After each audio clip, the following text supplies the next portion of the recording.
My name's Colin and I'm hoping to run an ultramarathon every month in 2023. And my name's Andrew, Colin's brother, and I'm going to be joining them for half a marathon during his ultra run every month. This is Idiots Go Running. This is episode 8, the April Run.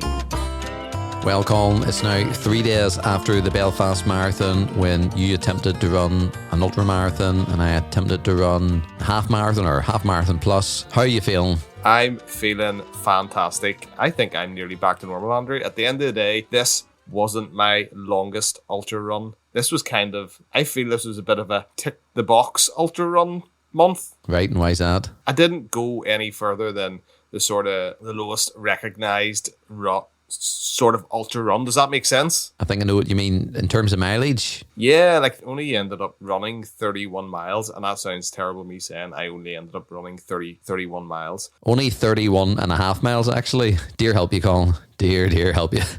It's a hard life. I ran 5 miles to the start of the marathon, and we were well organised this time, Andrew. I think it was.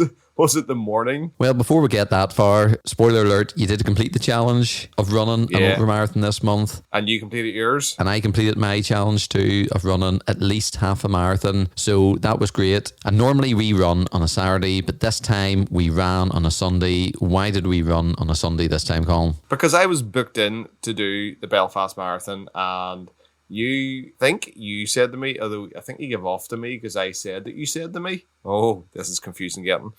You mentioned that you can't run an ultra on a Saturday and a marathon on a Sunday. So you thought, why don't you run to the start of the marathon on the Sunday? Seemed like a good idea at the time. Well, it meant you wouldn't have to do an ultra marathon on a Saturday followed by a marathon the next day. That makes sense. You're combining the two things into one. I think it was the easier of the two options, because I don't know if you would have been fit and ready if I had ran 40 miles on a Saturday and then woke up the next day and was like, I have to do 26.2 miles today. You could have put yourself out of the marathon because of the previous day. So I think this way you basically combine the two into one, and all of a sudden you end up with an ultra and a marathon in one go. It was good. And we'll talk a bit about how that went down as the podcast goes on. But tell us about your morning, Sunday morning. Did you get a good night's sleep? What time did you start at? I didn't get the best night's sleep. I think I woke up now and again. Now my son's been coming into my bed and waking me up. But he's been doing that since he's been born. So he's one of these kids that just finds mummy and daddy's bed more comfortable than his own, unfortunately. Used to not getting the best sleep, but it wasn't the end of the world. What about yourself? I had an awful night's sleep. I was up to 2 a.m. doing editing work. I do video work for my job, and outside of that I have a few projects on, and I was up to 2 a.m. doing editing work, which was not a great idea because I had to get up at 6:30, so that gave me 4.5 hours sleep. And really, it took me a while to wind down and to get to sleep. I think I maybe only got about 3 hours sleep that night, which wasn't great. I woke up at 6:30 because I had to. I felt rough. I felt more than rough. I had my stuff ready from the night before. I've learned from previous runs mistakes. I had my stuff all sitting out the day before. I collected your gels and some of your stuff, and I had everything sitting ready to go. I had porridge, which was great. I thought I would need something to fuel me for the day, and I left the house. I think I left the house. Oh, what time was I meant to meet you actually? You were supposed we had picked a potential parking spot for you because all the roads close around Belfast Marathon. So the Belfast Marathon starts at 9 a.m. and you had to get a 5 mile run in, and I was meeting you, I think it was about 4.5 miles. So for me to meet you at a point. But where you live on one side of Belfast and where I live on the other side of Belfast, they pretty much, for the marathon, blockade the route in between us. So you had to be on my side of Belfast before they decide to close every road under the sun. Yeah, you had to be in my side of Belfast early in the morning, didn't you? Yeah, that's a good point, because from where your house is, you can run to the start of the marathon and it's more or less 5 miles. So it was quite handy for you just to go outside your house and start running. Whereas I had to get up early and then had to get to the other side of Belfast, near to where you live. And that meant leaving the house very early. And I know it was only 3 days ago and I should remember what time I left at, but I really don't. I think it had to be, I think it was maybe 7:30. You had to meet me at 2:45, 10:02. Yes, I had to meet you at about 7:45, which meant I had to leave the house at about a quarter past 7. 7:15 I had to leave the house so we could get into Belfast for around 22 or so, and then I would run to meet you, and that was quite successful. I felt absolutely shattered, but once I ran, I think I had to run half a mile to get you, so I ran half a mile, you ran a mile, we both met each other, and then we ran the rest of it was about 4 miles then to the start line. About 4 miles to the starting line. Do you remember we were crossing the road and a car stuck its horn on, scared the life out of me, and I turned to you, Andrew, and I said, Andrew, did we cross that road at the wrong time? Were the lights even the right colour for us to cross the road? Do you remember I said that? Can't remember, no. No? Well, someone today stopped me and they said, Colin, I seen you at 8 o'clock in the morning on your way to the marathon, and I blared my horn at you, and yeah, there you go. That's right. Was I remember person. that now. We were running down and there was a big, that's a horn noise, by the way. There was a big horn noise and we kind of looked and it was like, I didn't see who it was. You obviously didn't see who it was, and we thought they were close. They were close to us. Like they were quite close. Could it be someone we know, or did we run across the road we shouldn't have done? So it was somebody you knew then.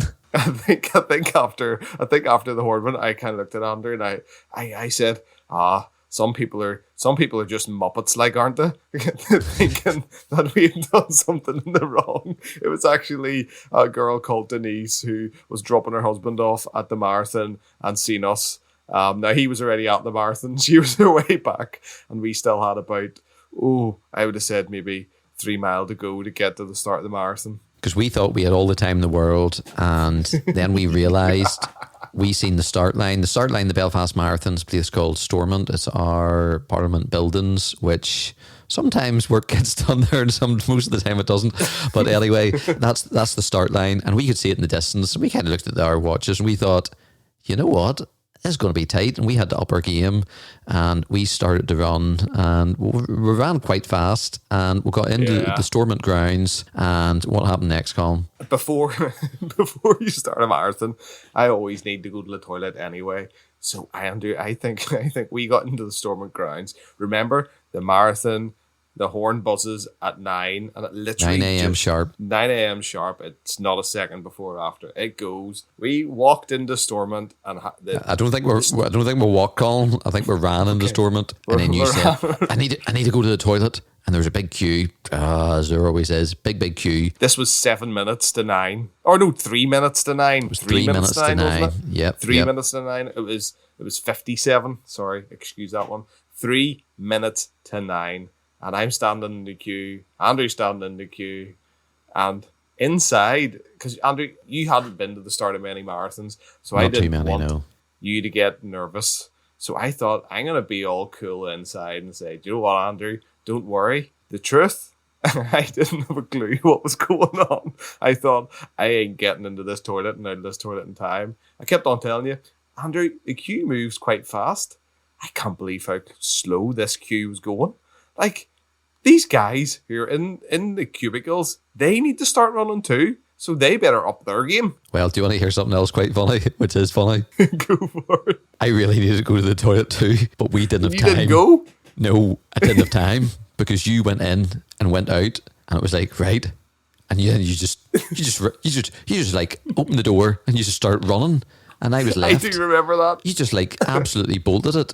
So I just bolted it, so I didn't have time. And I needed to go, Colin. I needed to go. And so I've ran about 4.5 miles. You ran 5 miles.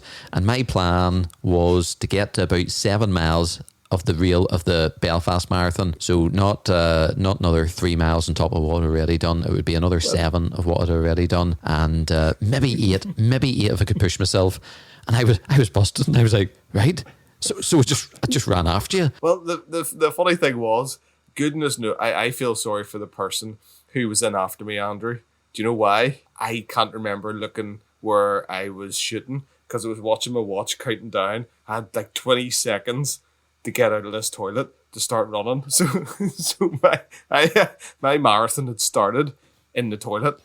And I didn't realise that you were actually needing to go. I was needing to go, and you just ran. So, and your watch was still going at this point. My watch had stopped tracking the miles, and it was probably how long from the toilets to the start of the marathon do you think it was distance wise? Oh, I was halfway up Stormont, and is Stormont about a mile long? The whole from front to back. So it could be talking maybe a quarter.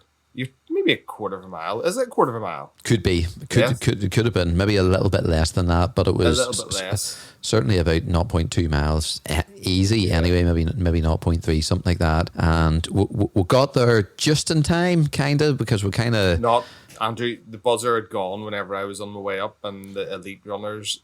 We actually, when we were standing in the queue for the toilet, they had to move us out of the way because the wheelchair... Oh yeah, the car came by saying, move out of the way, the wheelchairs are coming. And the toilet queue had to pivot. Pivot!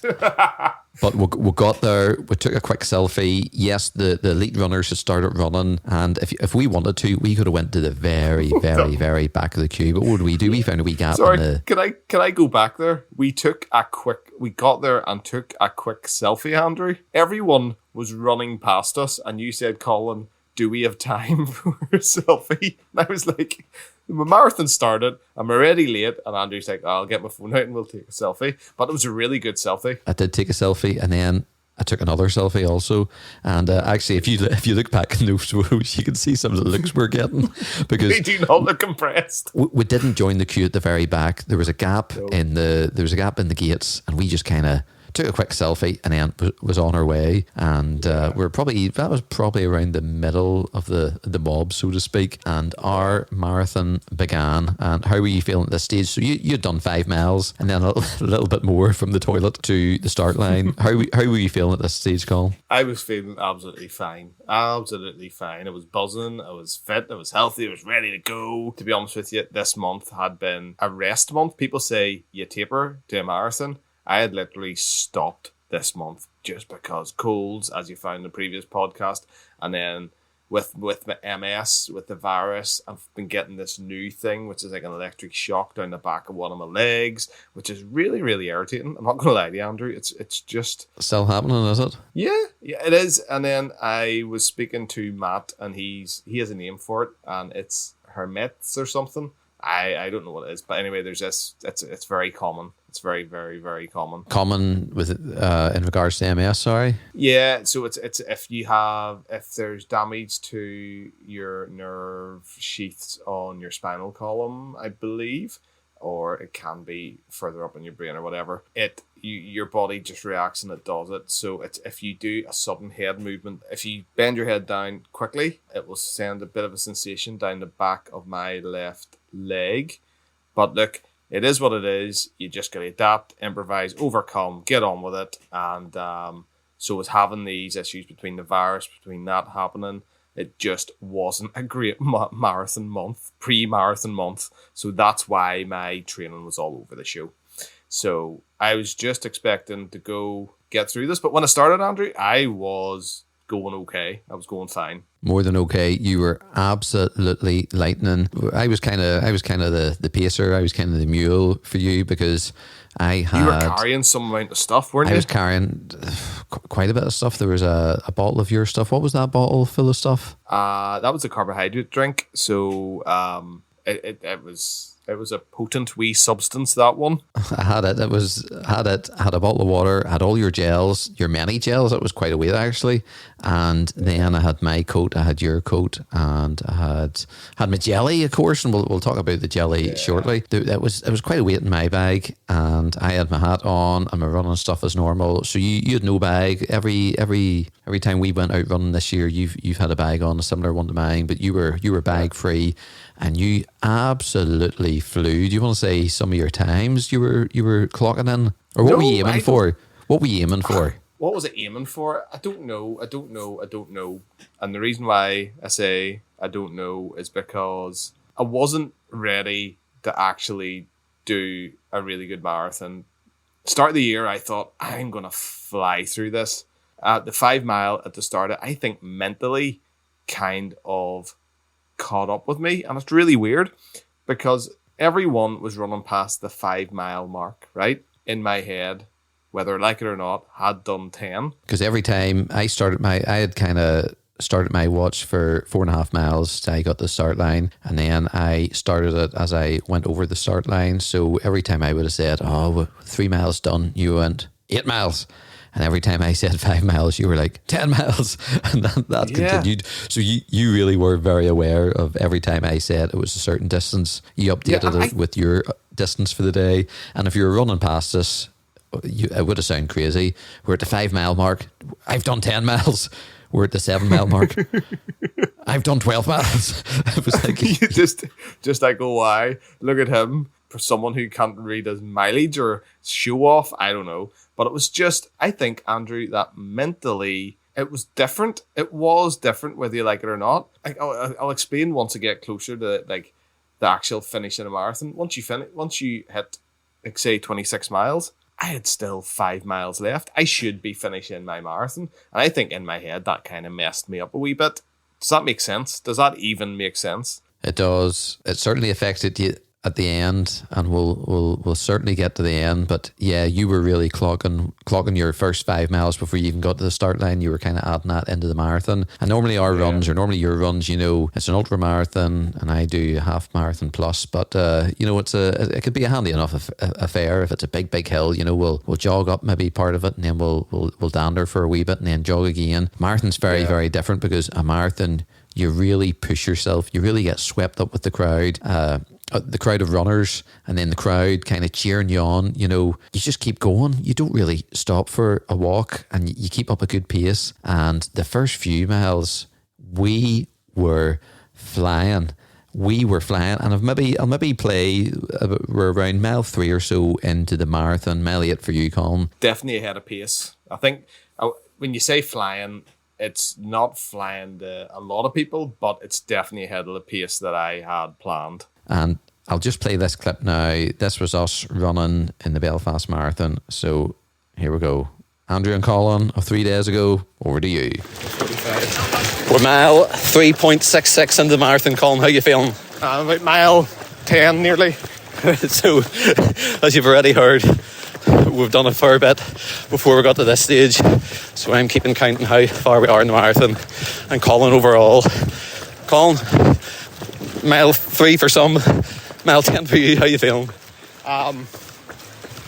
Going too fast, but feels comfortable. Feels good. Keep going. So we are doing ridiculous pace at the minute. And Andrew and Colin, I think we'll hand it back to you in the studio. So as you could probably tell, we're not talking much. We're not talking much because we're running so fast. And I'll tell you how quick we were running. Colin, I'm going to do something. We talked about a month ago. I'm going to play a jelly jingle, because, you know... You're having a laugh. I'm not having a laugh. Before this podcast started, people would meet me and they'd say, Andrew, because that's my name. Andrew, how's Jenna? That's my wife. How's the kids? How are you getting on? How's work going? Tell me a bit about yourself. Are you keeping well? Now when people come up to me, they go, Andrew, just tell us about your jelly. People want to know all about the jelly. So much, Colin. You know, people have asked me, Andrew, is there going to be a spin-off podcast about running with jelly? And I've had a bit of a think about it. I've had a bit of a research. I've had a bit of a Google. Do you know, Colin, to my knowledge, there's not a podcast on this earth that talks about running with jelly and eating jelly along the way. There's a gap in the market there. What do you make of that? Honestly, Andrew, I am shocked. Shocked. I've got no. I'm speechless. I'm absolutely speechless. You're speechless, actually. I'm absolutely speechless. But do you know what? The class thing about it is, like, and I always say this: people comment about our podcast, and I love when everybody out there gives us a comment about our podcast, Andrew. But honestly, I'm not even lying. I'm not even lying. If the first comment is, I love your podcast, it's amazing. Thank you so much. You know, I really appreciate your comments. The next one will be, and Andriana's jelly. It's And, always a bit jelly, isn't it? So, like, you don't even have to mention it. You're like, oh yeah, I'm releasing a new podcast.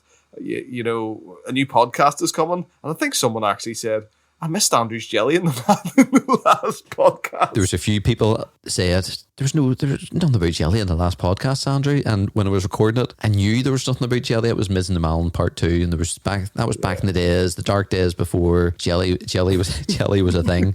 I'm trying to run the length of the country. You've got and all MS. people care about is Andy and his flipping jelly. And do you know what? I'm just gonna. There's going to be a lot of disappointed people here, but currently we have no plans. I have no plans to make a spin-off show about running with jelly. I have no plans. There might be an audience for it. There might be a gap in the market there, but I'm committed to Idiots Go Running.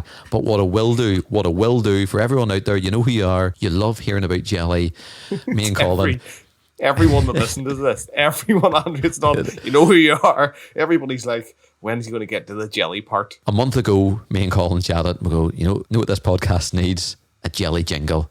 We were like 100%. It needs a jelly jingle. Yeah. So Colin, I'm just going to play you that jingle now. I'm not separating the podcast. The jelly's remaining in this podcast. And honestly, I've never heard this jelly jingle in my life. Colin has never heard it. I've had a month to work on this. Roll the jelly jingle titles. Andrew's Jelly Update. Andrew's Jelly Update. This is the part where he talks about jelly in Andrew's Jelly Update. Well, Colin, what do you think of the jingle? I didn't hear it. Right, I'm not going to lie, Colin. I've had a month to prepare for a jelly jingle. Oh, are you having a laugh? I thought you were going to stop recording and you haven't even got it finished. Have you built up to nothing? I've kept telling You're Colin, having a laugh.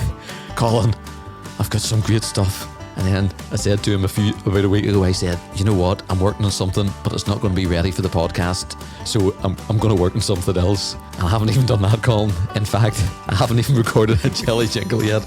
But by the time this goes out, I'm going to record a jelly jingle. And it's going to be really short. It's not going to be very good. Even the real one isn't going to be very good. But I'm going to place it. Hold on. I'm going to place it in. So we have. It's good. Hold on. And next episode I'll try better. Hold on. Right, what? Hold on. What's going on, Andrew? What is going on? So you said you're going to do a jelly jingle, Yeah. and you said to me, what do I think about the jelly jingle? And you didn't actually play anything. No, I didn't play and you're anything. going to put something in. But to the audience have heard the jingle before you have. So you're going to have to listen to the podcast to hear the jingle. What planet? What planet do you live on? I just ran out of time. You think this is a good idea to not play a jelly jingle on the podcast and tell everyone there's a jelly jingle? But This no, doesn't make sense. but the people listening have now heard the jingle. You're just the only one that hasn't heard the jingle. So for you to hear the jingle, you're going to have to re-listen to our podcast. So I don't even get rights to hear the jelly jingle before all our listeners, and I'm your flipping co-host. No, well, I just ran out of time. As I said, I was up to 2 o'clock the other morning doing editing. I've got a few projects on, and I've just got a lot on at the minute. And I've been out all day. Today I had to do filming. I had a 4-hour round trip, and a jelly jingle was for the last few days has not been high on my agenda, Colin. Andrew, I'll be honest with you. You can tell you're on the ropes. You really can tell that you are on the ropes. Tonight, it's like you've had some sort of... I can't even explain.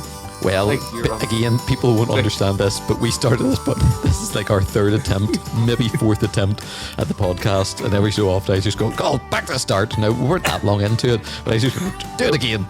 I'm not feeling it. I think I'm Do in the the zone raw. now. I'm in the zone now. Really, So, really, you're in the zone. This doesn't sound like you know the what? zone. I'm under pressure now because I have to edit this podcast, and I literally have to. I've talked so much about the jingle. I have to come up with something, Colin, that I have no idea what it was. So hopefully you enjoyed it. The next jingle will be much better. So we'll move on. We've talked far too long about this jingle that you haven't heard, that hasn't been recorded, but everyone now has Or heard. lack of. Andrew, that's. Oh. So now we're into the jelly segment. Colin, I brought jelly with me, and I brought backup jelly. The backup jelly was strawberry. Strawberry's a solid enough jelly, but on Sunday, I chopped up orange cubes of jelly, orange jelly, and I was really looking forward to orange jelly. Chopped it all up, cut it all up, put it in my bag, and it must have been at about, it was shortly after we just recorded that clip, maybe about mile 4, I said, Colin, it's time. It's time for the jelly. And you know what? I actually have a jelly dealer. Do you? Yes. Someone has been supplying me with bars of jelly. I don't need to even buy jelly now. Someone is giving me a stack of jelly. Andrew, name and shame. Who is it? It's her mum. Mum has been supplying me with jelly, so I've now got not only to enjoy jelly, I've got a jelly dealer, and my mum is dealing me jelly. Andrew, go for it. Is in our mum class. Wait to hear this one. See, from Mizzen to Malin, I've still got protein bars in the kitchen. That was years ago. I just couldn't get through them all. Well, of course, you didn't get through them. You didn't do the whole thing, did you? If you'd done the whole thing, you would have got through them. You're like, that's hard. But I've still got protein bars, and every time I go to mum, she opens up a drawer and she has packets of protein bars sitting waiting for me. So you've got a protein bar dealer. But back to the race, Colin. I had my first bit of jelly, and guess what? You weren't impressed, were you? No, I was impressed with the jelly. I was impressed with the orangeness of it, the flavour of it. You know what? We were running so fast, I could not digest it. I could not eat it. You see, a bar of jelly it's condensed jelly, and it's tough to eat. Normally when we go out, if we stop for maybe a dander for just 10 seconds or so, that's my time to get my bag of jelly out and to put a jelly cube in my mouth and to go to town on it. You see, when you're running very, very fast and you're trying to eat a cube of jelly, it's very, very, very hard. You could hear in that wee audio clip, we weren't talking much because we're running that fast, and we really were running fast, and to eat a thing of jelly was so hard. Now I understand why there's kind of jelly gels that you see people in a marathon, because they're so called gels, Andrew. Well, they're not jelly gels. There's no such thing as jelly gels. Not yet, but maybe by the end of this podcast, someone will come out with jelly gels, because now I'm thinking I understand why there's gels. People eat and consume gels because when you're running, and when you're running quite fast, it's easy to consume a gel in liquid form. When you put a cube of jelly, which is fairly tough, it was tough, Colin, and I was like, I could choke on this so good. So that's what a way to go, Andrew. What a way to go. What a way to go. But you know what? It's I was a wee bit down about it. Jelly's been all my life, and when I say all my life, these past few months, jelly's been so good to me, and this is the first time in a way it's let me down. Shut up. This is getting obsessive. That's jelly, Colin. Jelly will do that to a guy. So this is absolutely obsessive. So you need to listen to yourself back. I will listen to myself back, because I have to edit this thing 4 times now. Colin, you enjoy jelly at the high times, you enjoy jelly at the low times. You know what I mean? I'm just being real to the people out there. Let's face it, the chances of a spin-off podcast about jellies hit the floor now after this. So I just wanted to tell you that about jelly. It was quite disappointing. And about I think mile 7, I had another bit just to see if it was maybe just in the wrong state of mind. But nope, definitely when you're running fast, do not consume cubes of jelly. Colin, back to the race. So maybe jellies for more ultra marathon, more long distance, where you can actually take a break, consume the jelly. Because see, whenever you're drinking water at a marathon or you're taking the gels, it actually does upset your breathing and takes more out of you drinking water. I'm not even kidding you. It's just because it must be your airways are sort of where they're connected. Oh, here's a good one. So my son is on point. Yesterday, I was putting my kids to bed, and Zach said to me, he says, "Daddy, hum." And I was like, okay. So I started humming. And then he goes, "Put your fingers over your nose so you can't breathe through your nose and try to hum." You can't hum. So say that again. So I'm going to try it now. So hum. Right now, put your fingers over your nose. Sorry. I sound like I'm in some retreat. Like, close your nostrils so you can't breathe up through your nose. And Oh, hum. wow. Oh, You wow. can't breathe. It's not amazing. So, Do you know what? This is the oddest, weirdest podcast we've recorded yet, Colin. but it's explaining why your jelly doesn't work when you run, because your mouth's shut and you've only got one airway and it doesn't work. You need both your airways working to consume jelly, I suppose. Anyway, as you said before, back to the run. Back to the run. So we're running really, really fast. I've got the bag. My goal is to get 7 miles. 7 mile will get me to Belfast City Centre, where I can have a break and then rejoin you later in the race. And that was my goal. And we were literally running towards that goal and hit 7 mile. And do you remember this, Colin? It was Ormo Park, a park in Belfast. And I was feeling good. We were kind of... You said you could go on for longer. I did at that moment, and some people might think, listening to this podcast, they go, "Andrew, you sound like you could maybe do a full marathon." And in the run up to this marathon, I really considered signing up to do the full marathon. I didn't, but I really considered it, and I hemmed and had, and for a few reasons I didn't. One of the reasons was because I was going to be your pacer. I was going to be the mule, so to speak, with the bag, with all the stuff, and I knew you were wanting to go for a good time. So I knew that if I did the marathon, I would slow you down, and I would slow you down. Maybe, yes, I kept up a good pace at the start, but over time, I would slow you down, and I wouldn't be able to have a bag, or maybe you'd have a bag, or I don't know. But I decided, no, I'm not doing the marathon, and I was happy with that. But you see, when we were at mile 7, Colin, mile 7 then went into mile 8, and I was really considering, I was feeling good. I was feeling very good, in fact. I really considered doing the whole marathon and going for the full marathon, but again, for the reasons I just described, I knew I would slow you down, so I couldn't do that. The other reason why I couldn't do it was because the bag in my back was starting to get quite heavy. It was heavy as it was, but when you're running 8 miles, and before that 4.5, it was really starting to get heavy. Another thing, I had my leggings on. You didn't have your leggings on. You were well hopped up. I was well wrapped up, so I was. You see, and you learn these things.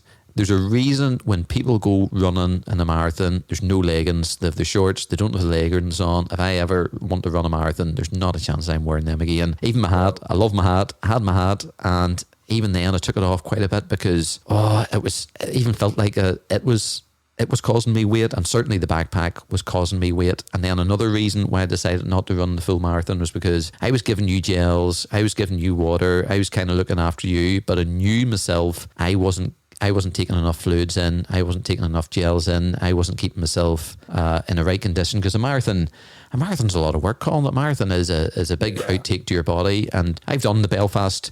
Now here, the Belfast Marathon, I believe, is different to other marathons throughout the world, because there's a marathon, but there's also a relay team marathon, where the Belfast Marathon split into 5 different legs. So you can sign up to do leg 1 or leg 2, and a team of 5 people can do it. And I've actually completed the Belfast Marathon. It just took me 5 years to complete it. I did it for a few years back. I did a different leg every year, so I have done a wee bit of the marathon. But there's a certain point, Colin, near the end, and we talked about it at the time, you see people on the floor and they have collapsed with exhaustion or for a number of different reasons. And I thought to myself, that could be me. I'm feeling good, but I know X miles down the road, that could be me lying on the ground. Yeah. And you have to treat a marathon with a certain amount of respect, because it's a big undertaking. It is. And if you had it collapsed, I would have had to leave you and try and get that time. Oh, without doubt, it was. You had to go for the time, and do you know what? By then I would have had at least a half done. So the challenge was still good. The challenge was still on. But like, I know, in all seriousness, you would have probably ended up slowing me down if you had it collapsed, because I would have had to try and get the gels out of your bag before I left you. Yeah, and they were quite heavy. You would probably. I would have collapsed. You would have took my bag, and it was like, hey. That boy's just took that boy's bag. He's robbed him. He's robbed him. That's what would have happened. I was like, he stole his wallet. I think he stole his wallet. I think he stole his wallet. Do you know that movie?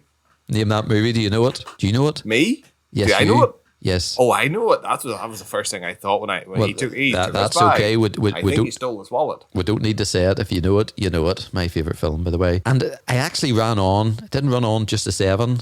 Didn't run on to 8. I ran to 9. I think it was 9 point something. I ran to 9 miles. I was feeling good, but in the city centre, I decided this is the time for me to leave you. And with another voice clip, Colin, which I'm just going to play now. So, Colin, it's a bit noisy. It'll probably not sound just this. We're at mile 9. How you feeling? Mile 14. Feeling fine. So, we've both done 14, or Colin a little bit more. Aye, living the dream. Living the dream, just focused on what I'm doing at the minute. Trying not to get up and caught up in podcasts. So we're about to run past Belfast City Hall. I might head soon, but there might be a bit of cheering, so we'll let you soak up the atmosphere of a Belfast marathon.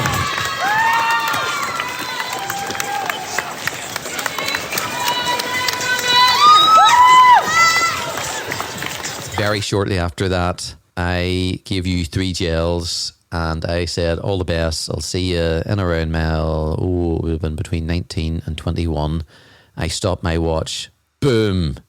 What happened to my watch, Colin? You didn't tell me this. What happened to your watch? It came up fastest 10K. Oh, you and did then tell I hit, me this. Fastest 10K. Did. Then I hit next. Boom. Fastest 5K. So fastest 10K I've ever done, fastest 5K I've ever done. And then I hit it again. Boom. Fastest mile. Fastest mile I've ever done. And I was like, wow. With all that stuff in your back. With all that them stuff. on. And I was like, and you were running fast. I didn't know I was running that fast. And when I look at the times, I was like, yeah, I ain't beating those times anytime soon. You could see the dips where you took jelly. It absolutely smashed. It smashed, which maybe isn't saying much of what I was previously running or the previous record, but it absolutely smashed it. And then the next message I got was from your wife with a picture of, I seen Colin on the live stream. And it was at City Hall and she had drawn a big arrow at your face. And I was like, wait a minute. And I zoomed in. I was also in the picture, so it was. But no, this was all about Colin, so it was. People come out and meet Colin along the way that don't care about Andrew, you know? All they care about is Andrew's jelly. They care about the jelly, not me. So that was me. Yours is superficial love. Mine's real love, Andrew. People actually care about me. All they care about you is just your jelly. Without jelly, you're just Andrew. I'm just Andrew, and we'll catch up at what you did, but I'll tell you my story of what happened to me between leaving you and meeting you again. I phoned your wife very briefly to inform her how you were getting on, and my wife and my mum, just to let them all know what the crack was, and then I went to Starbucks, and we've been hinting it for, I think, from episode 1. This was the first time I had a latte along the way and a pan au chocolate. And Colin, I have to confess, if you're ever doing a marathon, having a latte and a pan au chocolate, it was caramel latte, by the way, caramel latte and a pan au chocolate in the middle of a marathon is absolutely fantastic. You are the idiot of this podcast, aren't you? That would appear. And I ain't changing for you, no one. Colin, it was lovely. I got a real nice rest. I took it easy.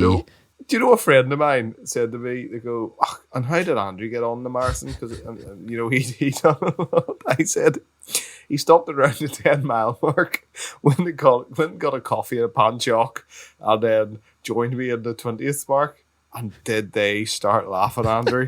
They were just going, wow, Wow. I don't think I've never heard people do this. It was Ever. great. You see, to take that bag off, just to have a latte, the pan of chocolate, just to relax for. It was about What an were hour you I relaxed thinking? for. What were you thinking when you were sitting in having the coffee with the pan choc? What was actually going through your mind? Were you just in bliss? Were you thinking, I have to get back out and run with him?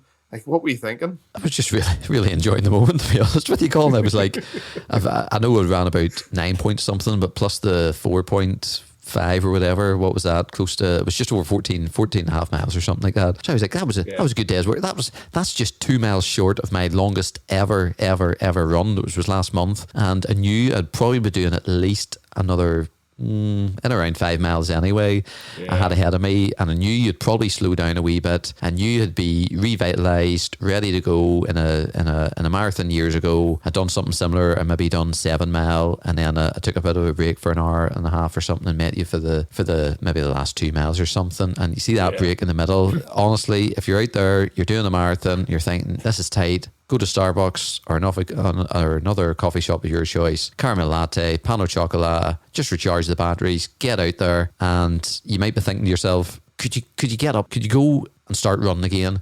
Yes, I can. Yes, I can. Yes, you could, and you feel great. You feel absolutely great, and I really enjoyed it. I worked out the times and roughly where to meet you, and it was maybe a 5-minute dander from where I left you to where I re-met you. Well, what did you do in between that? You ran about 10 miles, didn't you? You might have had you could have this hack, the comfort marathon hack.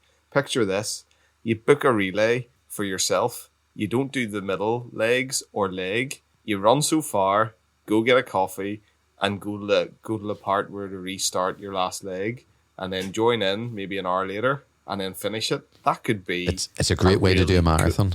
It's a great way to do a marathon. And the thing about a marathon, it is a really inspiring day out. The crowds. People will have thought you've ran the whole thing. People think I ran the whole thing. They're all cheering you, all going, "Oh, come on!" Just when the heart doesn't have it, or when the legs don't have it, run with your heart, and you're going. Well, that was my tip. So you like, remember, there was a few times I said that my tip for run the marathon. Do you know where this is going? It's like, imagine you're Kevin.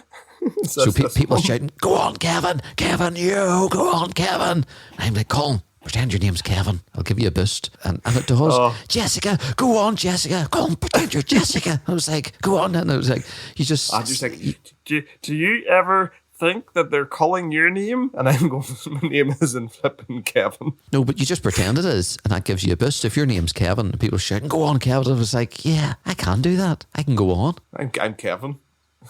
Or Jessica, or I think we had Patrick. They're holding up a sign, like, I don't know, holding up a sign saying, "We love you, Uncle." And I go, and Andrew's pointing at the sign going, like, that sign's for you, Colin. And I'm going, whose uncle am I? What do you mean, whose uncle are you? You're uncle to my kids, you mum at you. Yeah, I know, but it's some random kid in Belfast holding an uncle sign. Going, that sign's for you. There's a few signs. Go, Daddy, go. Go Here's on. me. Go, that's sister. Me. I'm a daddy. Well, it's just for a second or two, but it gives you a bit of boost. So you ran your 10 miles, Colin. How were you feeling? At any point did you think, "Oh, a wee Starbucks would be nice," or did you not even think about me, or did you not care that I wasn't there? Did you just enjoy peace and quiet? Do you know what? You left and it was a wee bit lonely. And then for about 20 seconds, I was going, "Oh, I miss him." That's what I mean. Then you're back in the zone. You forget, and then you're back going again. No offense. It's not as if you're that short-lived. No, everything was going good. Everything was going to plan. I was running.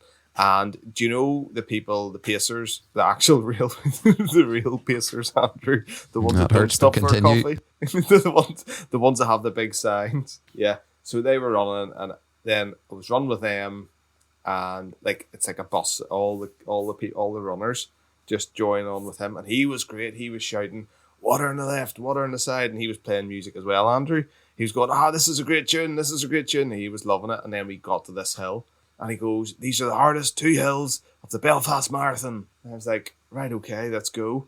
So I've run the Belfast Marathon before, but I've never heard this type of commentary, and I thought, "Flip, this isn't a hill." So because we've ran in bigger hills than this, and I thought, this isn't a hill. So I started running up the hill, and I came around the corner, and there was another hill, and he's like, keep your eyes on the building ahead with the solar panels. He says, just focus on that. That's the top of the hill. Once we get to that, the rest of the marathon's easy. And I thought, yeah, this is no problem. And Andrew, that kept me going, and my pace increased then up that hill. And I was keeping with him going, this is no problem, this is no problem, this is no problem.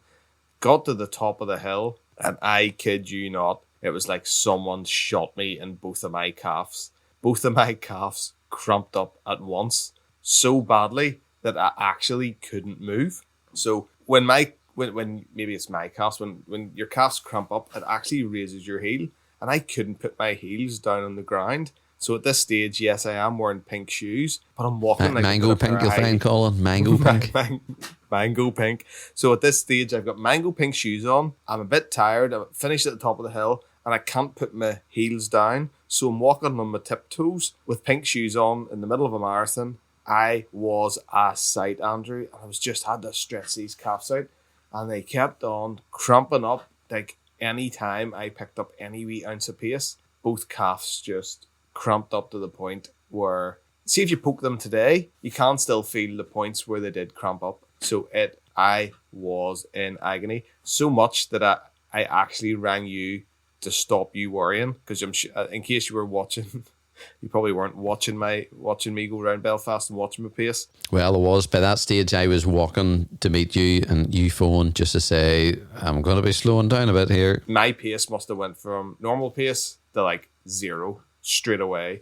And when something like that happens in a marathon, as we've hinted at before, for anybody in a marathon, doesn't matter how fit you are, how good you are, you've seen elite runners like crawling over the line at big marathons. I didn't want you to be worried, because it would have looked like on the map that I had just collapsed. So I rang you and I said, Andrew, don't be worrying. I've just slowed down because both my calves are just on fire. And I don't know why, because I was taking enough gels, I was taking enough fluid. But Andrew, do you remember the weather? So the weather was a wee bit drizzly. But then as the marathon got on, wee bit drizzly. It was a bit overcast. It was a wee bit drizzly, but nice drizzly. And then the sun came out. It got warm and humid. Very warm, and I think, it was humid weather, but I was drinking serious amount of water to the point where I actually got sunburn on my face and on my shoulders from doing the marathon. Would you call it a scorcher at that stage? Was it a scorcher? I wouldn't say a scorcher. What's the humid version of a scorcher? I know you're thinking horcher, aren't you? No idea. No, you're not thinking horcher. Anyway, it was roasting. But anyway, that wasn't the reason it cramped up. Picked up the pace at that stage, and my wee calves couldn't take no more. That was me until the whole way through the marathon. So shortly after that, I met you, and as soon as I met you, of course, I said, Colin, let's do a wee bit for the podcast. And here is that recording. So I'm back with Colin. Colin, how have you been since I last seen you? Bit of cramping, bit of pain, but to be honest with you, I finished the marathon, and I'm unfortunately still in a marathon. I've got 5 left of a marathon, and I've finished one. So do the maths. How was your latte? It was fantastic. I had a caramel latte and a pan au chocolat. Oh, nice. And nearly every bit of the jelly cubes that I didn't get to eat earlier. Highly recommend a Starbucks in the middle of a marathon, Colin, if you pull it off. I think we could pull it off. I think we finish a marathon, go for a latte, and actually, could you fit another one in? Oh, I could fit another latte along the way in. All right. Legend. Aye, because if we see a coffee shop, I swear I ain't going to stop for a coffee. I'm not even joking. Idiots go running.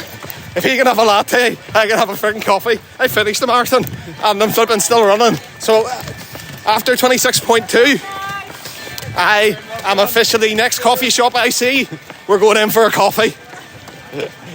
No, it's on a podcast. Idiots go running. Look it up. Andrew and Colin in the studio. Back to you. So at that moment, there was onlookers going. They were just laughing at us, and that's when you gave a plug to the podcast. And if you are those onlookers listening to this podcast, you done very well to make it this far. If this is your first listen. So the rest of the run, the pace was much slower than the start. It wouldn't have been hard, mind you. You made it, Colin. You made it to the end. Yeah, and this is where the mental bit came in. So I had finished a marathon. You had done 26.2 miles for the day. Yep, but you still I was still in a flipping marathon, Andrew. So my legs had cramped at the end of a marathon, which is quite normal because you've pushed yourself. I've still got 5 miles left to go. And it was, I'll not lie to you, it was something I've never thought about before. It's, and I've heard people talk. Wait till you hear this one. So I looked into doing a last one standing where you run until you drop, pretty much, until you can't even run no more. So you do this loop and you go round in a circle. And I spoke to a guy who was an ultra runner, and I said, well, look, maybe I'll do 50 mile. I'll see if I'll do 50 mile. And he goes, you don't do that. He goes, if you say in your head you're going to do 50 mile of a last one standing, he says, you'll do 50 mile. But if you don't have an end, he says you will push yourself to maybe do 70, 80 or 90. He says in your head, your body starts to shut down whenever you hit, your goal or what you're supposed to do or the end of a marathon. And wouldn't you agree when we go out and doing our ultra runs, Andrew, that whenever you're coming, the last maybe 2 or 3 miles seems to be the hardest sometimes? Seems to be the hardest. Seems to be the one that just seems to go on longer. There's no end to it. It is because you could do the first 25 miles and you're sitting there going, this is disappearing. And then see 5 miles, that can seem like 40 miles. So this is what I'm starting to learn. Maybe I think that's the thing that that's the thing that challenged me on this marathon, Andrew. And I can honestly say that I, in my head, was doing a marathon. And once I finished the marathon, my body started to really struggle. And you had a fair bit to go. What was that, 5 miles to go? It was 5 miles, yeah. And it was just, I honestly put it down to that. It wasn't that it was harder. It wasn't that it was longer. It wasn't that it was that. It was that in my head, see if I didn't have a watch on, it probably would have helped me. Because that was the first run, remember? I think we looked and there was, what was it? There was a few miles left. We kept looking at the watch, and that just put us off. But you did it. It was tough, and it was tough for you at the end. And I think it is tough. Normally, an ultra marathon or normally our challenges, you can take a wee break. Maybe not a latte along the way, but you can take a break, and you're waiting for me maybe at parts, or we do a wee bit more walking. But a marathon it's all go. The crowd's cheering you. The runners are cheering you. If you're walking, you nearly feel like you can't slow down to walk because there's a lot of encouragement there, and amazing support, Andrew. Amazing support. And if you mix that in with the first 5 miles and whatnot, it's hard. It was hard. Now, if you're wondering on how many miles I did for the 4th month in a row, I can say I ran my longest ever distance that I ran in my life, and it's not taking into account that 0.2 or 0.3 miles up Stormont at the start, but all the track and runs, the supposed 3 separate runs nearly came to 19.6 miles, Colin. 19.6 miles. Isn't that class? Unreal. Oh, well, at the start of this year, if you listen back, it'd be like, the half is me pushing it. Half was me pushing it, yep. And I nearly did a half straight away for just the first 2 runs. You did it for the crack. You go back to your first run, you listen, and it's so good how quickly you start to improve and start to enjoy it. And will you hear my success story? So I was running this marathon with my company who paid for it, called On Track Technicians. Absolutely amazing. And I was able to get 2 teams together, 2 teams of 5 to run the marathon, and then I was included in 3 people running the full marathon. Now, a lot of these guys wouldn't have really done a lot of running before. And Andrew, do you know, there's quite a few of them are booking themselves in for the next half marathon and have their eyes set on doing full marathons. That is unbelievable. They are buzzing. They are loving it. They love the feeling. There was a guy who was supposed to do a leg and he just kept on running and he did 10 miles. And I was chatting to him that night and he goes, Colin, it was amazing. See that support? That was something else. And that was my win of this marathon. It wasn't about my time. It wasn't about doing the ultra. It was, I've now introduced 11 new people on this planet to the experience of doing a marathon through the company I work for. That was my win. And how good is that? How much of an encouragement is that? And it was a great day. I have to say, the next day I felt a bit sore, but I wasn't too bad. That was the Monday, and then yesterday being Tuesday, not feeling too bad, and today really not feeling too bad. I could have even went out for a run today, maybe even yesterday. But I have to say, for myself, I've recovered quite well. And what about yourself? 3 days after the marathon, ultra marathon now? Yeah, as I say, I'm now starting to recover, and this month I'm now gonna, I think Saturday will be me getting back to running again, and then starting to get I'm gonna focus on some sort of real training plan. Not that I haven't been doing it before, but it's something that I go in and I start ticking boxes to say 10 miles, 10 miles, 10 miles, legs, strengthen, core strengthen, upper body strengthen, and maybe do hill work, once a week, and try and get some structure into my training to say, maybe instead of just doing it haphazardly for the crack, just say, right, if I can do, because that's what I missed last month. That was a big miss last month, and it put me really out of sync. And if you were listening to the last podcast, you might be thinking, you're running a Saturday, Colin? Sure, you're meant to be running your next ultra on the Monday. Originally, we had planned to run the Belfast Marathon on Sunday, and then because of being so busy in May, the rest of May, the only chance we had to do the challenge for this month was on Monday coming, so that was 7 days after the last run. But I